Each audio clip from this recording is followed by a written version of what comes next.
Gentlemen, welcome back to AH94 Flight School. I'm Callsign Carbon, and today we are going to be going over all the different weapon systems for the AH94, whether it be those laser-guided munitions, optical-guided, or dumbfire. That way, you can get up in the air, you can start taking some names. Let's get into it.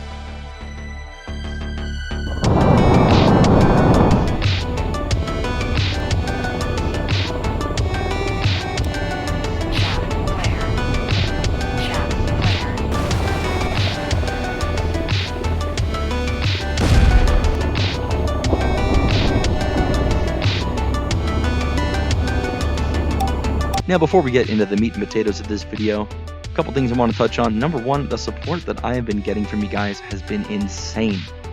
Keep it up, boys. I want to keep hearing from you guys. I want to keep seeing those comments, rolling on in, talking about what's going on, pointing out the mistakes that I did make, pointing out what could be different, what could be better, and pointing out what you love as well. Literally anything. If you want to talk about it, you put it down in the comments. I read those comments all the time. Hell, I don't think that there's a single comment that I've failed to reply to so far. So please, leave a comment. I'll be sure to get back to you. I want to make a good little community going on, yeah? Speaking of community, I've got a Discord server that I'm trying to start up. So I'll be posting a link to that down in the description below. I'd say check it on out. If you want to join it, you want to be part of a little VTOL VR community, I'd love to have you. Now, let's get into the video. Alright, here we are sitting on the tarmac, looking at all the different stuff that we can put on our helicopter for whatever missions we want to run, whether it be some standoff seed, whether it be bunker busting, or whether it be a little bit of just infantry control. Going to go over all that today. Now, first thing we're going to want to do is cry, because there's a lot of choices, and we have no clue what we're doing, right? Don't worry about that, I got you. Coming on down here, we're going to start looking at our guns. Now, first off, if we're looking here, we have our AH94 20mm rotary cannon. This has a ridiculously high fire rate, spitting out 20 mil shells. In my opinion, this is superior, just because it's got a higher fire rate. It's way more accurate than the M230, which we'll go over in just a sec. Now, it does have a couple downsides.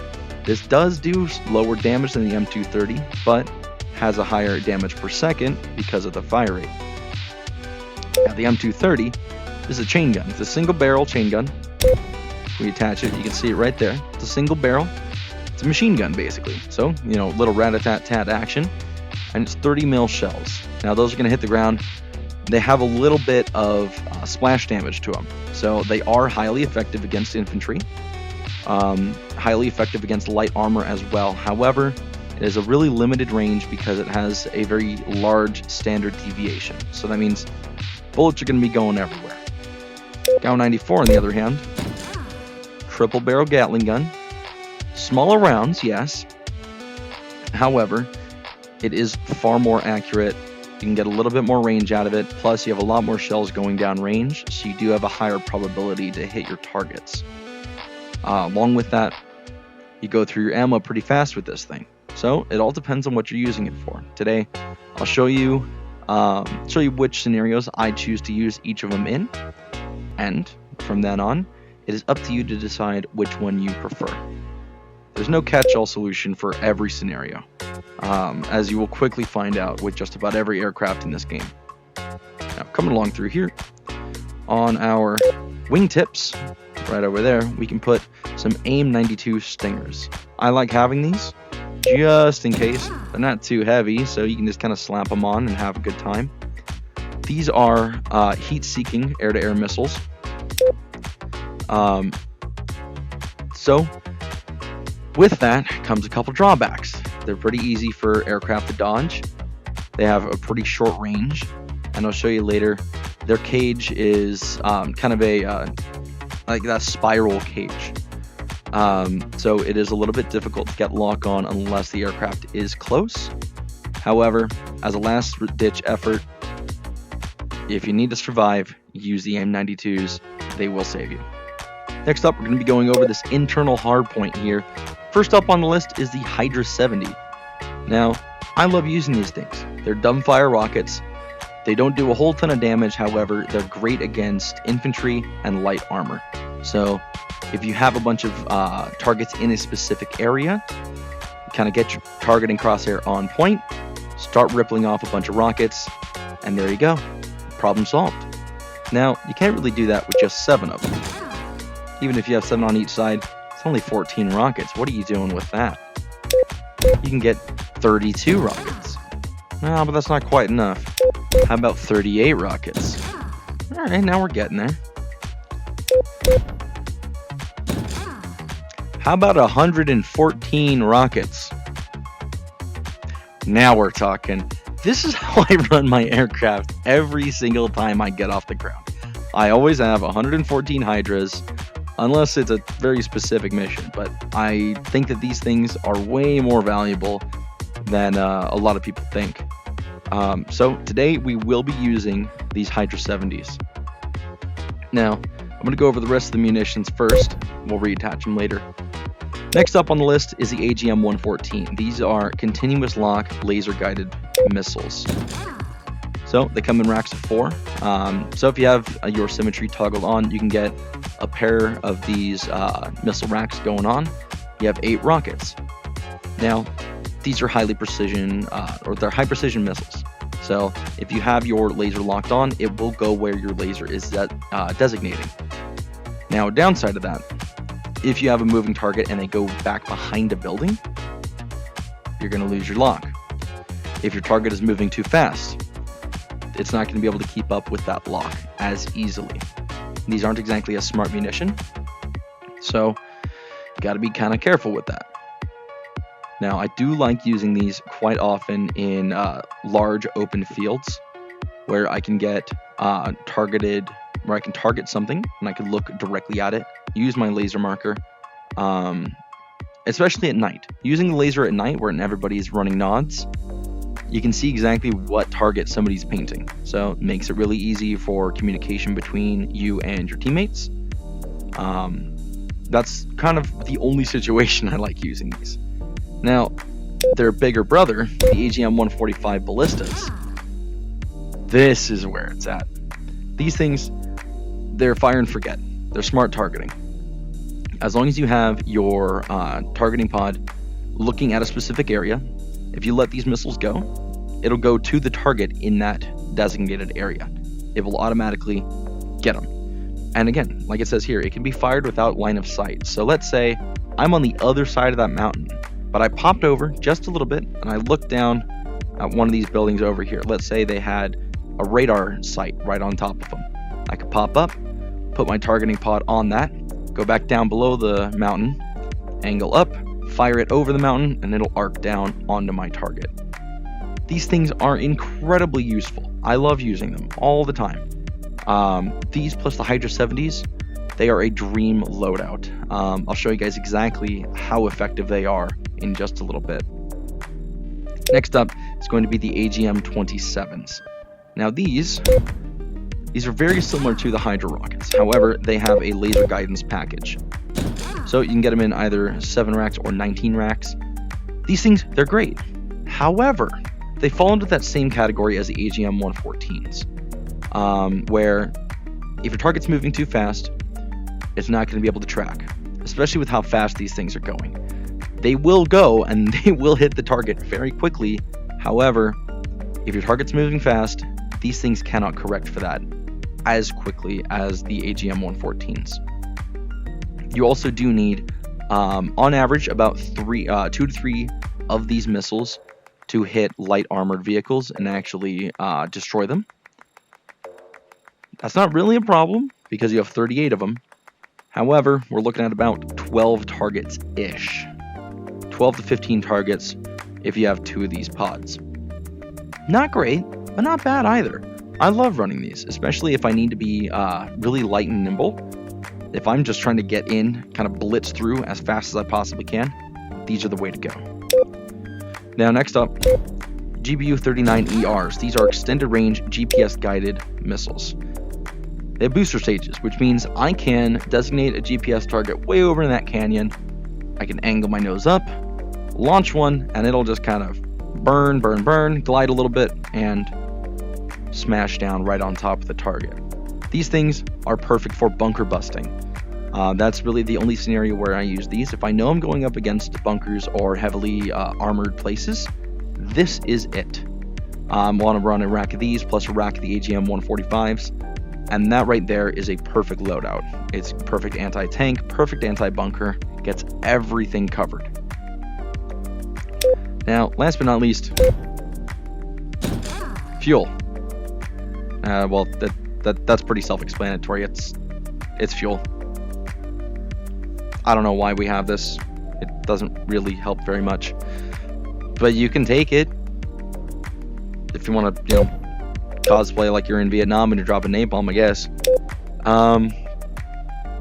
That is about it. You can get most of the same stuff over here on the other rocket pods. The only difference is you can only put the fuel in the internal hard points. However, you can get Hydra 70s only up to a 19 rack. You can't get the whole 57s on the sides, but you can get the same number of everything else. So that's just about it for weapons. I'm gonna go ahead, we're gonna get this set up for a mission. Normally, this is how I set my stuff up. However, if you look here, my weight is very, very high. I'm at 9,300 kilo. That's gonna make this thing unwieldy. Very, very, very unwieldy. So if you don't have a lot of experience, I would not suggest running this many Hydras. Personally, if you want to run Hydras, I'd stick to just running the 19 racks. Look at that. Drop my weight a lot. Now we're going to go up from 8,200 to 9,300. That's 1,100 kilogram.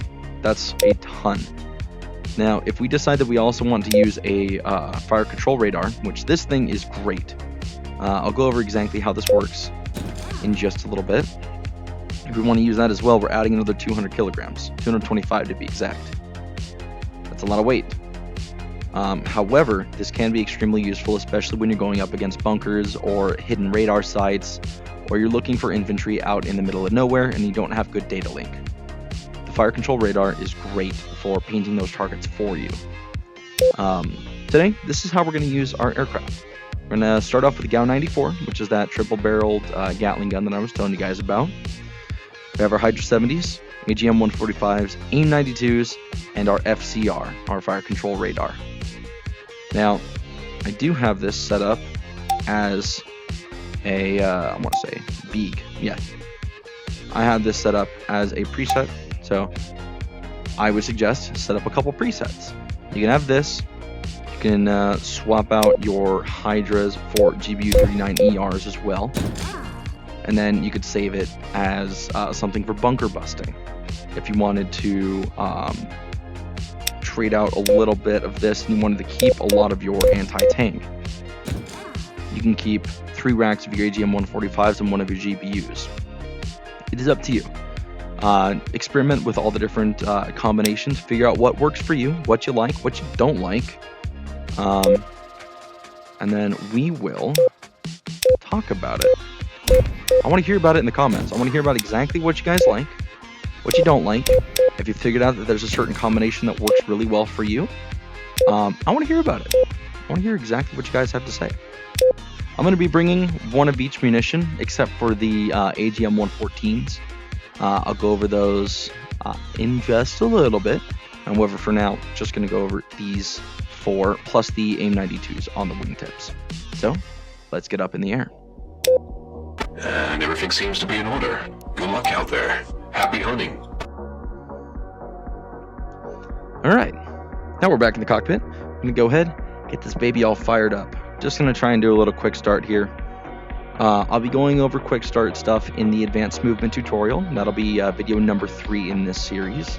So do stay tuned for that if you don't want to miss it. Again, like, comment, and subscribe. I want you guys to see everything.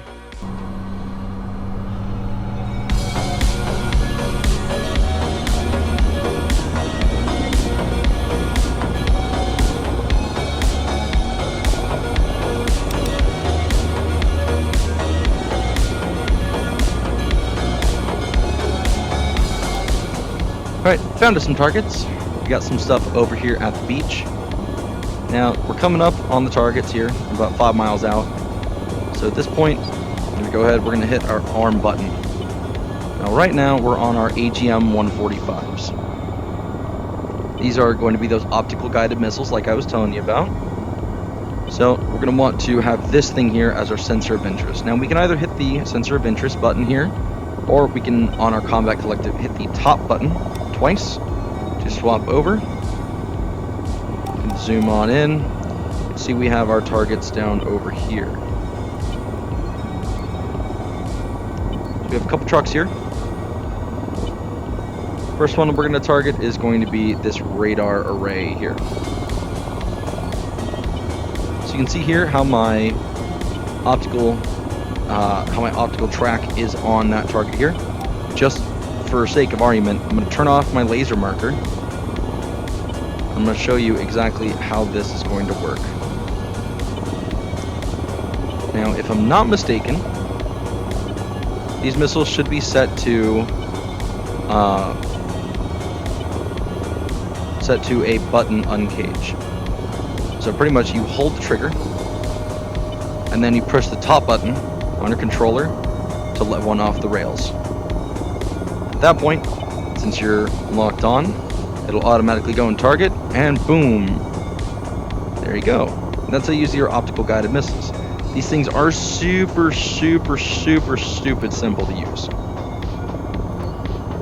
You look at your target, you target with your trigger, and then you click the top button. Now you can change that in your settings. However, this is the way I like it, just for that added redundancy and added safety. Now next up, we're going to be going over the laser guided AGM-27s.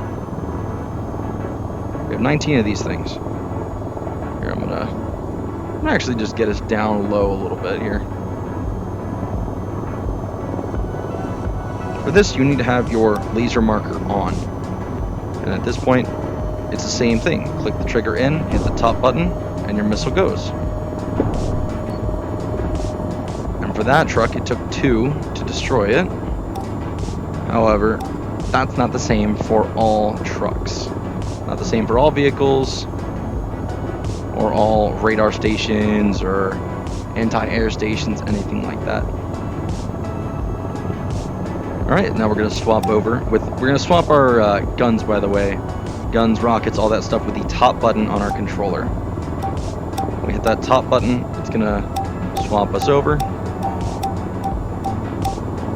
And that is how we will swap between all of them. Now, next up is going to be our GBU-39ERs. Now, these are a little bit more complicated with how to use them. The way that I use them is by using them on stationary targets. I'm going to slew up a target down here with my TGP, right there. Then I'm going to hit GPS send. When I hit that, it's going to send a GPS target. You can see right here a reticle popped up, and it popped up on the target as well. At this point, I can go to GPS off of my nav page. That's why I have my nav page up all the time. That way I can have situational awareness, and I can toggle between all my GPS targets.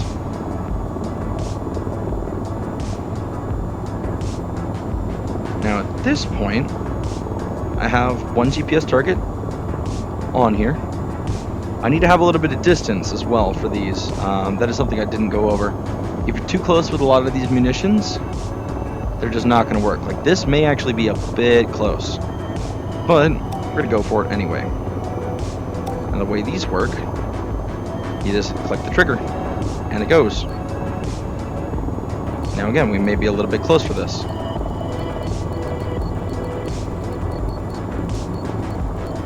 Nope, it went.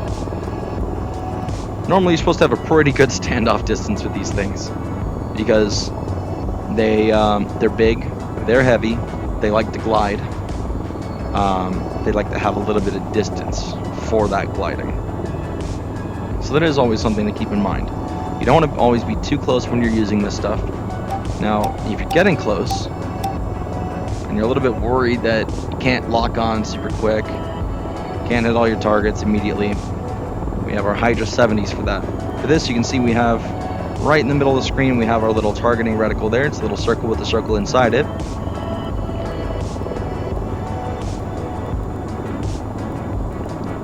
Now what we're going to do is we're going to swing around on our target. We're going to get our targeting reticle on that tank. And for me, I have ripple set on these things. There you go, we destroyed them. I have ripple set. So that means that I can just hold the trigger and it will start shooting. Now, that is not how it comes standard. I'll explain how you change these settings in just a minute. Standard, what happens is you have to push your trigger every time you want a missile to go, just like that. That's normally how it goes. However, there are always settings you can change. Now, last but not least on here, we have our AIM-92s, which I will show in just a sec. We have our aircraft right there, actually. Ooh, perfect timing. What you're going to want to do, this little swirly circle right here, you want to get that over your target.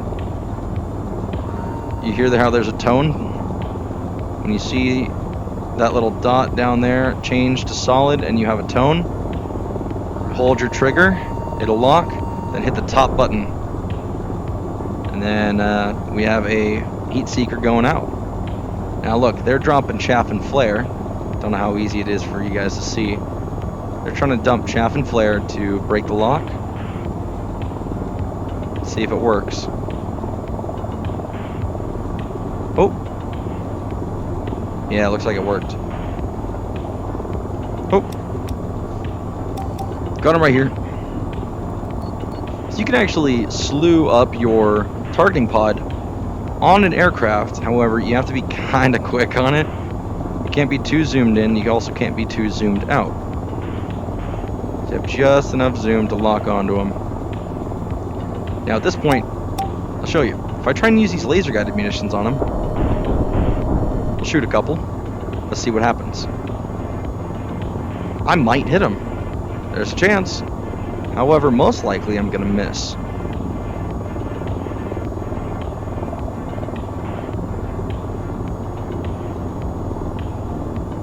Yep. Looks like we missed. Now, he is coming into range for our... oh, we can actually try our optical guided as well. Here, let's try it. Let one out. Let's see what happens. So he's flying away from us. Yeah, so we're going to have no chance of hitting him. That is unfortunate. So that's my point. You can't always use your laser guided or optical guided missiles for air-to-air combat. That's why we always want to have our AIM-92s on standby. These things are made for air-to-air, so they calculate their trajectory as such. Look at him, he's coming right at us. Look at that.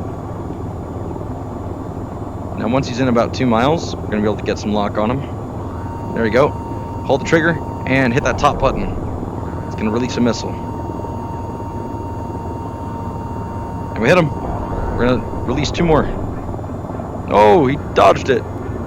Oh, that's the thing. Sometimes these things can tank missiles. Now, what we're going to do, we're going to kill him with the AH94. Try and lock on him again. There we go. And we have our AH94 up. So look, it's automatically leading the target. So we're going to let a bunch of rounds out.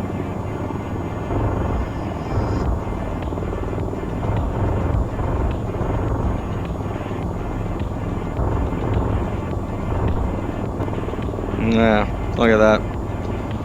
Got away from us.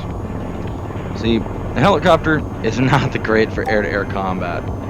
However, in a pinch, you can have some AIM-92s to deal with whatever threats you might be dealing with, or at least you might be able to scare them off for a bit. Now, I'm going to go over some other things on the HUD for all of your munitions. Now, if you look here at the Hydra 70s, we have a range indication here. Now, let's say I move my camera down over here to the top of this building.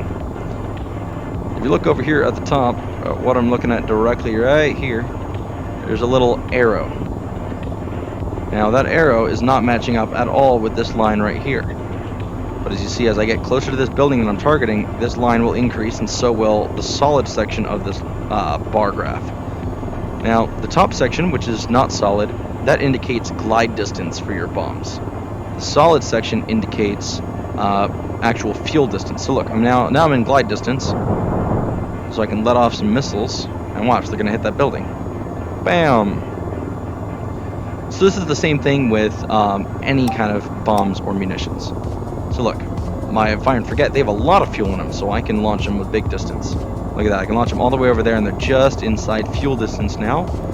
Or I can try launching them way up there and they're just out of glide distance. Now, technically, if you have enough height, your glide distance will increase. Not technically. If you have enough height, your glide distance is going to increase dramatically. That way, you can kind of lob your bombs all the way down onto a target. Now, the GBU-39s are a little bit different. They will tell you what the ideal launch trajectory is for them. Now, if we look here, I'm going to go ahead, I'm going to designate another GPS target right there. You can see right there how there is a triangle in the middle of these two circles. There's an outer circle, and then there's an inner circle. What you want is to have your, I have to designate this as my target. You want to have this triangle inside, or this diamond inside the inner circle with no side slip. So slide slip being that we're moving side to side.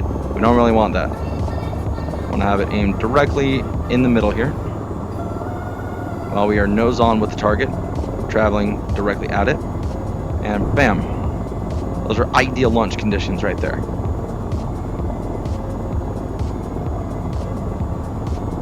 Look at that, it's about to hit the target. Boom. So pretty much we want to make sure that this diamond is lined up directly inside of this inner circle here. We're not moving side to side at all. We're going right there. That's going to give our missiles as much time as possible to get out away from us, and as much time as possible in the air to hit targets. Now again, I'm going to reiterate, these are the only munitions on the AH94 which are capable of penetrating concrete structures. So bunkers and so on and so forth. That's the only thing that can kill them.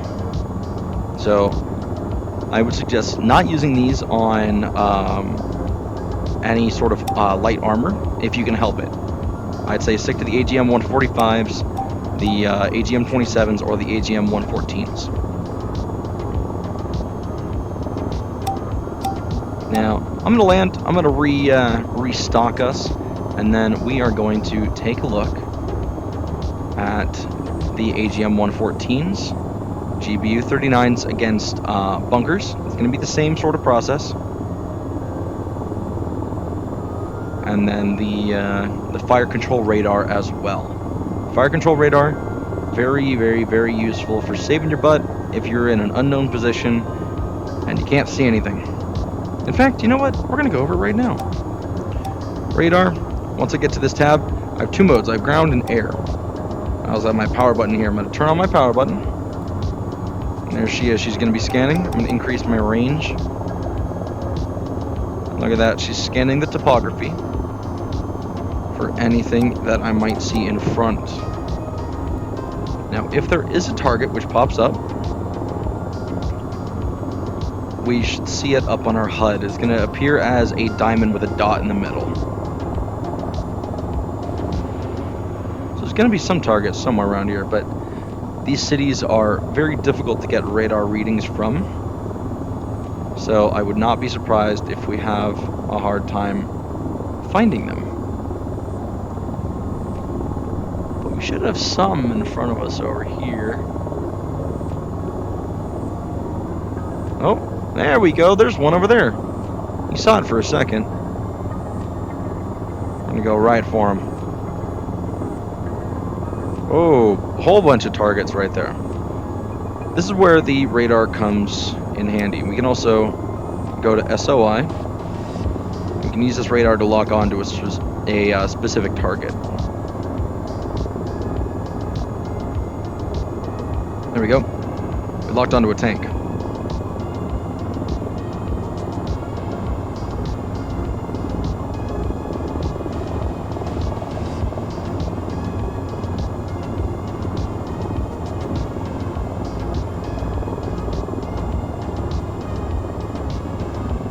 We can slave our TADs to this as well, so that if we lock onto something,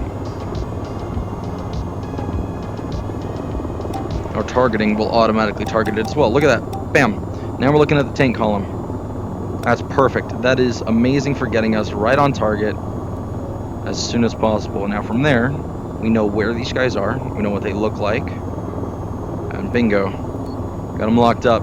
Now, let's ripple them. Bam. Got one. Come on in with the guns.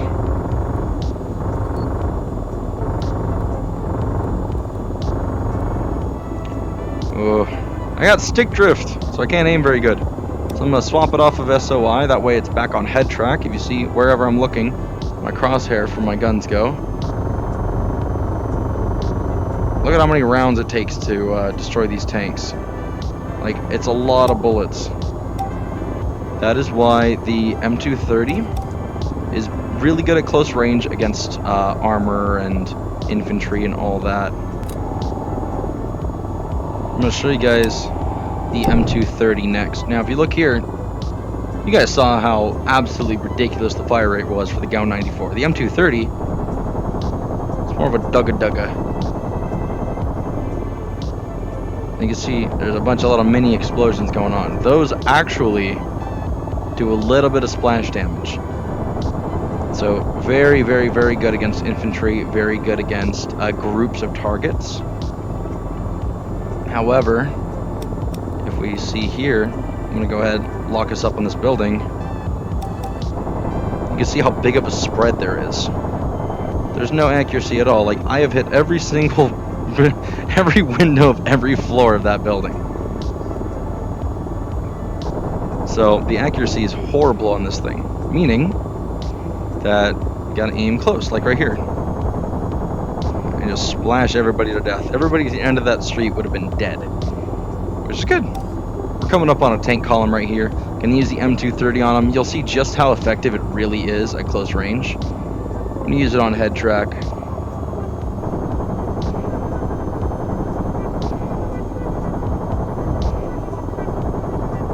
Like, it's not many rounds that it takes to kill these guys. But because of the accuracy penalty on the M230, it is a little bit more difficult than the AH94 simply because you have to actually hit your shots. And the RNG behind it it's a bit extreme right now. It may not be the best, but I'm not the best either. And that's okay. We're gonna go take a look at these boats over here. Let's take a look. Now, if you look at them, we lock them up. We're gonna follow them. Great. Now we can get our AGM-114s out, and you see it's already locking on.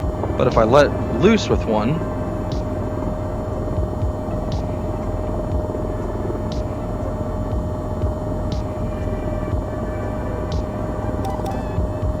boom, look at that. It's an optical launch, optical guided missile. So if I lock on with an optical lock, I like to have the laser on. Boom. Let her rip. She'll go right to where we're locked up.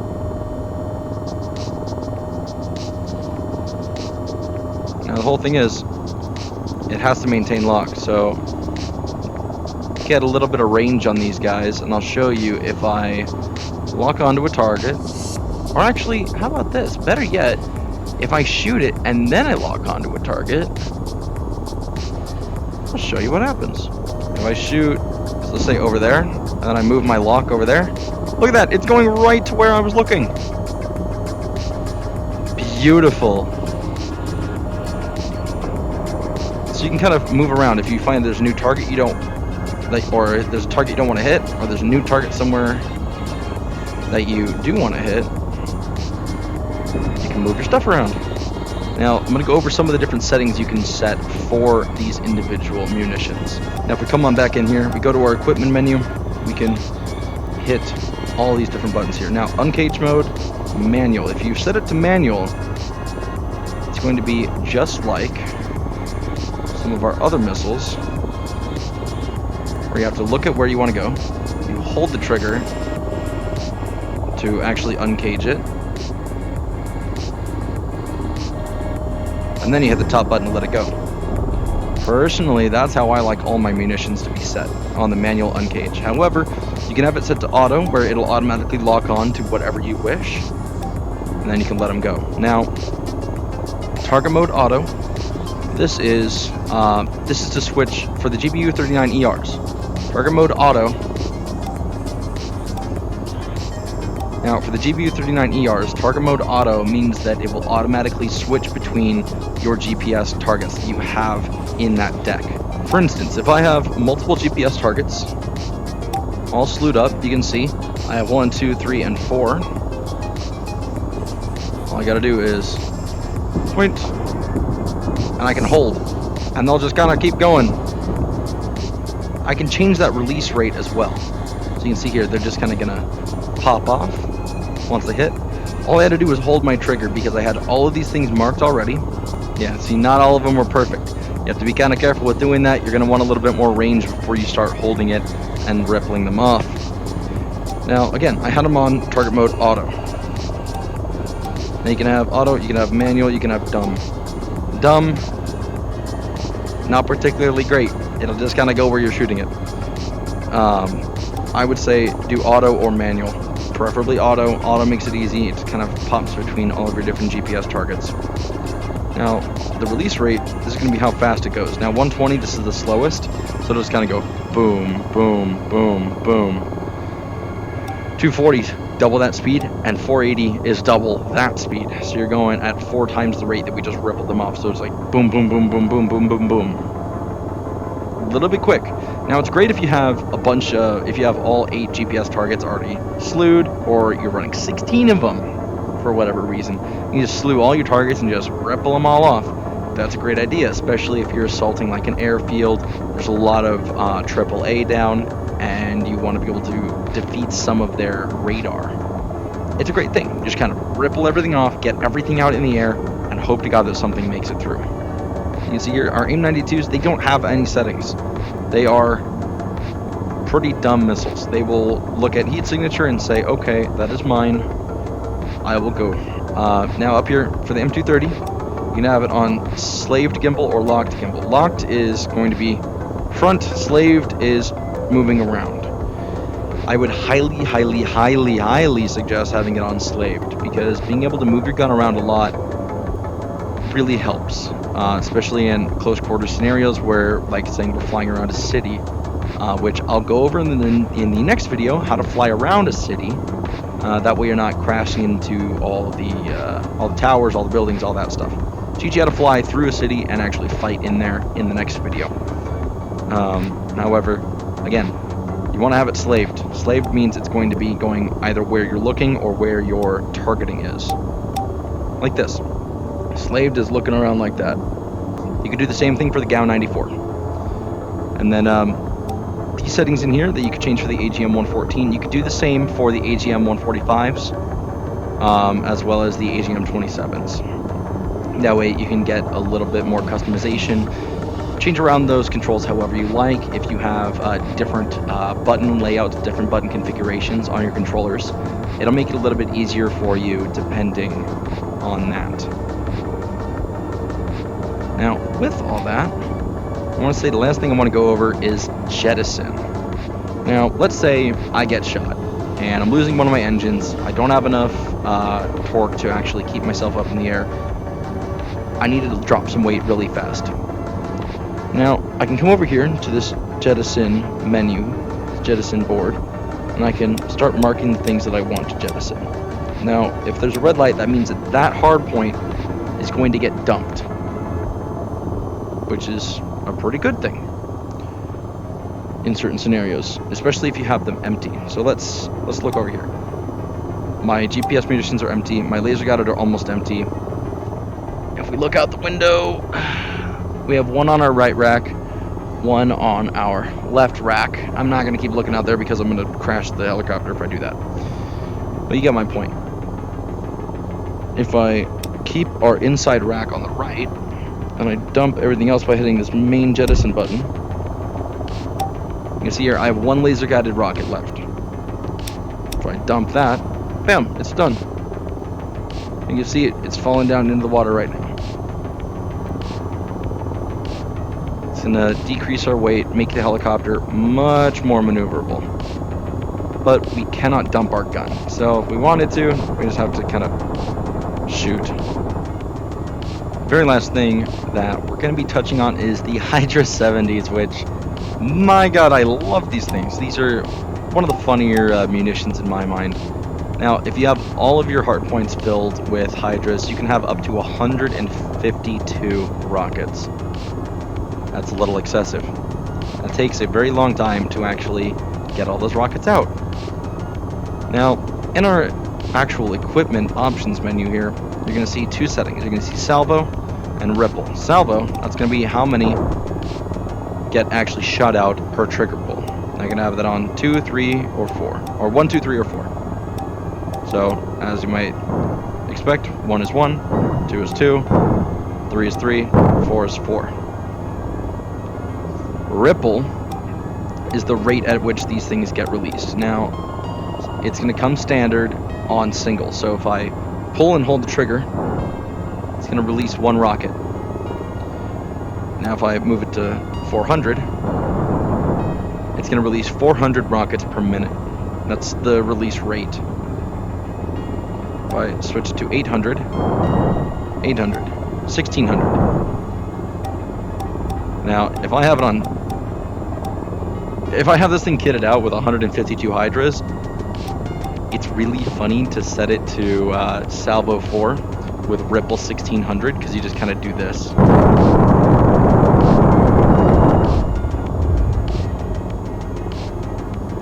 I love the AH94. This is my favorite aircraft, by far. You just get to do goofy stuff, like little corkscrews and launching way too many missiles at civilian infrastructure. I love this game. It's a good time. Thank you guys so much for watching. Hope you all enjoyed the video. Hope you found it entertaining or informational or some mixture of the two. Next video in this series is going to be that advanced movement tutorial that I was talking about. So make sure that you subscribe and hit that notification bell. That way you get notified when that goes up. I hope to see you guys there. And you know what? Speaking of seeing you guys, I have a Discord server. Like I mentioned at the beginning of the video, starting that up. So I'll be posting a link down in the description below.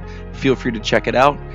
There's also down below a link to the AH94 flight manual. So if you want to read that, you don't really want to listen to me talking, or you just need something for quick reference, go ahead, find that down below, click on that, download it, whatever you need to do, and I will see you guys up in the air.